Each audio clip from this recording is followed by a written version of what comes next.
자, 밀랍 인형으로 만들어진다. 누군가가 두고두고 보고 싶다는 뜻인데요. 윤우님이란 별명을 가진 한 개그맨이 최초의 개그맨 밀랍 인형으로 탄생할 것 같습니다. 이동현 차장, 유재석 씨군요. 네, 유재석 씨가 그 주인공인데요. 그 파리의 유명한 밀랍 인형 박물관인 그레뱅 뮤지엄이라고 있습니다. 우리나라에 들어온 지 1년이 됐는데요. 1년 기념해서 예능인으로서는 최초로 유재석 씨의 밀랍 인형을 만들기로 했다고 합니다. 그래서 최근에 저렇게 줄자를 가지고 유재석 씨 모양입니다. 하지만 유재석 씨는 이렇게 예술가 그리고 이렇게 실제 측정을 담당하는 사람들에게도 친절하고 그 사람들이 불편하지 않게 해주고 2번, 3번 다시 잰다고 했을 때도 웃으면서 응해주는 그런 모습을 보여서 이렇게 프랑스 관계자들을 상당히 감동시켰다. 이런 이야기까지 나오고 있습니다. 2002년 월드컵의 영웅 거스 히딩크 감독의 밀랍 인형을 만들기 위한 사전 작업하는 모습 보고 계신데 저런 과정을 통해서 저렇게 만드는 거군요. 이렇게 일일이 다 손으로 해야 되는 어려움이 있고요. 네. 밀랍이 이제 그 꿀벌의 분비물을 해서 이제 뽑아내는 그런 물질이기 때문에 네. 상당히 고가인데다가 작업하는데도 온 손길이 상당히 많이 간다고 합니다. 그래서 한 6개월 정도 걸릴 거라고 하는데요. 네. 그 시간까지 많은 분들이 어떤 모습의 유재석을 만날 수 있을까 궁금해하실 것 같습니다. 자, 실제로 유재석 씨가 이제 자기 신체를 재는 과정에까지 서양의 조각가 디자이너에게 이렇게 배려하는구나 하는 느낌을 강하게 줬다는데요. 말은 안 통해도 그런 뜻이 전달된 것 같네요. 과거에도 칭찬과 관련해서 겸손한 모습 많이 보였거든요. 그래서 유재석이다 하는 거겠죠. 들어보겠습니다. 하나도 안 변했어요. 그래요? 제가 그래서 지금 연예인 중에 최고 존경하는 게 유재석 씨하고. 요새 대상 후보에 제가 있는데 왜 유재석과 어깨를 나누냐. 후보에서 빠졌으면 좋겠어요. 재석 씨 받을 수도 있잖아요. 양심이 있죠. 주신다고 만약에 그래도 후보에도 오른 게 어딥니까? 자, 그럼 다음 소식 보겠습니다. 이번엔 이병헌 씨가 상 받은 소식인데요. 자, 중요한 그 미국 TV 토크쇼에까지 출연했는데 어떤 모습인지 이병헌 씨 모습 보면서 저희가 소개해드리겠습니다. 자, 해외 영화제에서 상 받은 내용이죠? 네, 맞습니다. 제15회 뉴욕 아시안 필름 페스티벌에서 아시아 스타상을 수상을 한 겁니다. 이 아시아 영화 발전에 지대한 역할을 했던 이런 스타들에게 주는 상인데요. 이병헌 씨가 이렇게 단상에 올라가서 지금 상을 받고 있는데 아주 자연스럽게 이 수상 소감을 말하는 모습입니다. 자, 그럼 한번 들어볼까요?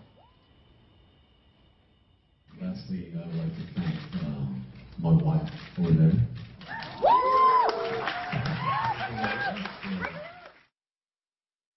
하는데 이 상이 얼마나 대단하냐면요. 지난번에는 그 홍콩 배우 곽부성 씨가 수상을 했고요. 이 아시아 스타상은 아시아 스타 중에 한 명에게만 주는 상입니다.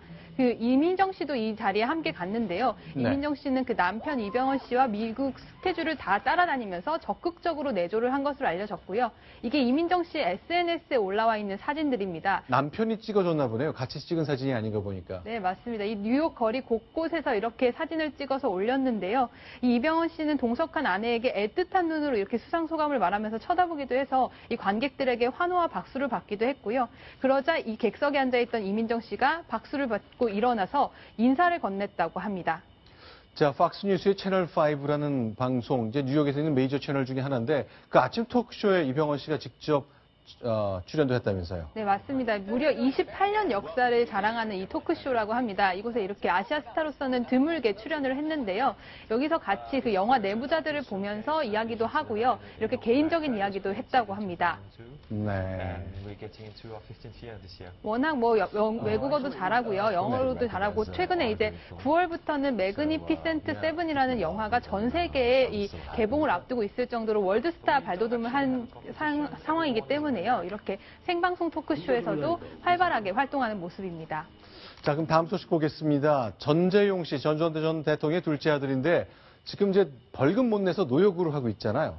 부인이 면회를 온 모양이군요. 예, 잘 알려진 것처럼 그 전재용 씨의 부인은 탤런트 박상아 씨입니다. 지금 한 매체에 포착이 됐는데요. 어제 서울구치소에 남편을 면회하고 오는 장면이 한 매체 카메라에 포착이 됐습니다.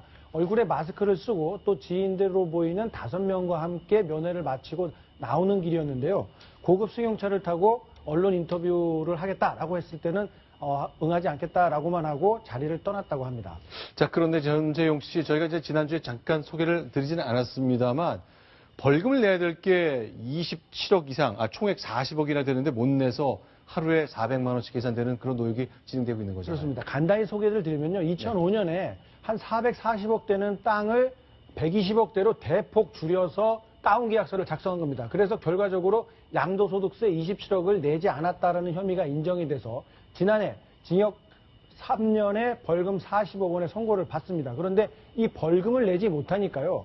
2년 8개월 동안 노역을 해라라는 판결이 나왔고 이 돈을 이 사람이 내야 될 돈과 환산을 해보니까 하루에 400만 원짜리 황제 노역을 하게 됐구나. 이런 비판이 나오는 겁니다. 근데 어쨌건 38억을 내기 위해서 965일 동안 계속 일을 해야 되는 거네요. 그렇습니다. 이 네. 교도소 안에서요. 네. 다른 재소자들은 뭐 영어 공부하는 기회도 받을 수가 있고요. 또 각자 기술을 배울 수도 있지만 이 노역을 하게 되면은 그런 것에서 박탈이 돼서 네. 교도소 내, 구치소 내에서 필요로 하는 세탁, 청소 이런 일들을 해야 합니다.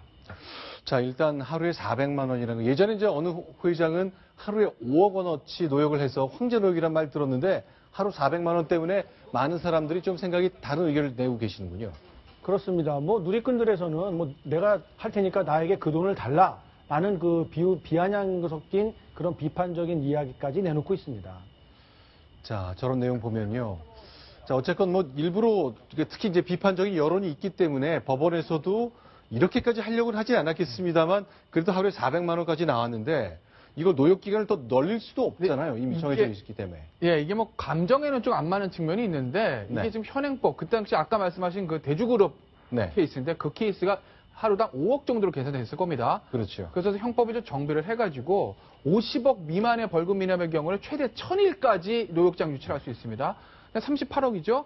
965일입니다. 그러니까 사실 어떻게 보면 현행법에서 최대한 노역장 유치 기간을 네. 빼낸 거고 그러다 보니까 하루 일당을 환산했을 때 400만 원이 나온 것이지 네. 이게 일단 자 일당 한 400만 원 쳐줄까? 이렇게 하고 날짜를 계산한 거 아니라는 점은 제가 좀 말씀을 드리겠습니다. 네. 그런데 하여간 우리 국민들의 법 감정과 관련해서 많은 괴리가 있기 때문에 많은 분들이 상심하는 모습 저희도 확인할 수 있었습니다. 자, 이번에 10번째 소식입니다. 새만금으로 가보겠습니다. 순위봅니다.